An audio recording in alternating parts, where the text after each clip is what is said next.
During my Road to Wembley journey, I've developed a bit of an attachment to a team who's based over 200 miles away from my home in Nottingham. I am of course talking about Devon-based Exeter City, who have looked after me so well on each of my previous 3 trips down to their St James Park Stadium.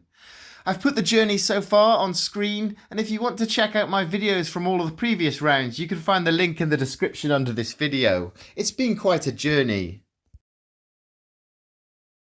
At the weekend, I'll be making another trip down to Devon for Exeter City's first 4th round tie in over 4 decades. But wait, what's that? It's not at the weekend? No, that's right, Exeter City's tie against Nottingham Forest has been moved to the Tuesday night, which hasn't gone down too well with the Forest fans, but it will be shown live on ITV. Luckily, I've planned for changes like this, so the rearranged game hasn't affected my challenge, but if anything, I'm looking forward to the atmosphere that comes with an evening kick-off at a packed-out stadium. It should be incredible. And as a side note, thank you to everyone on my Twitter and this channel who offered to help me get tickets. The club have sorted me out, and I will talk about that more in my full video from the 4th round. Let's talk about Exeter's opponents then, and as I've lived in Nottingham for nearly 15 years, they're a club I know really well, and it's of course Nottingham Forest.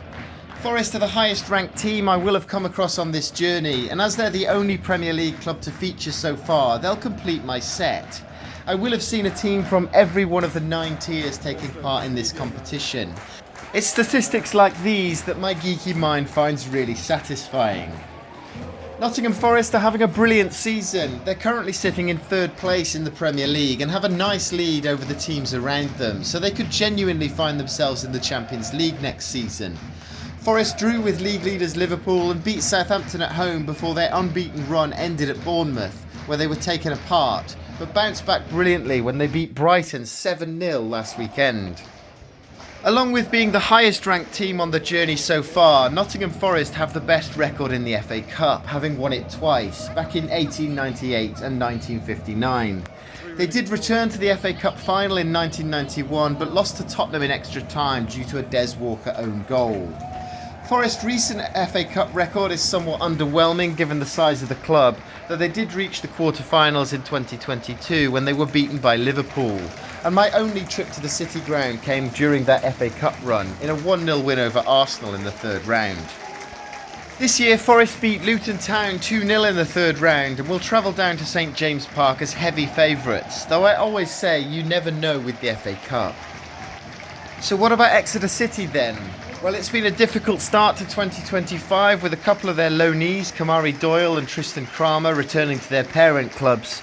Kramer especially is a big loss as he's been one of their key players this season, and they do seem to be struggling defensively in his absence. Since my last visit, league form has been poor, with the Grecians picking up just 1 point from their last 5 matches. Top scorer Milanik Ali has been sold to Luton Town, while Alex Hartridge and Ryan Trevitt have come in on loan. A narrow loss at league leaders Birmingham City was followed up by a draw at Peterborough, but defeats to Blackpool, Leyton Orient and Stevenage means they're winless in the league since Boxing Day. The winless run has left them 17th in League One, and though they do still have a healthy lead over the bottom 4, they will need to start winning games soon, or it could be a very tense end to the league season. The FA Cup is completely different to the league though, and I've seen an organised Exeter team in the games I've attended. Exeter beat Barnet in a thriller in the 1st round before controlling their 2nd round tie with Chesterfield and brilliantly dispatching Oxford United in the 3rd round. So there really is a standout favourite here, but who will I be following into round 5? Will Exeter City produce a shock, or will my focus shift to Nottingham Forest? Let me know if you're going to this one in the comments, subscribe to my channel, and why not check out what happened last time I was down in Exeter.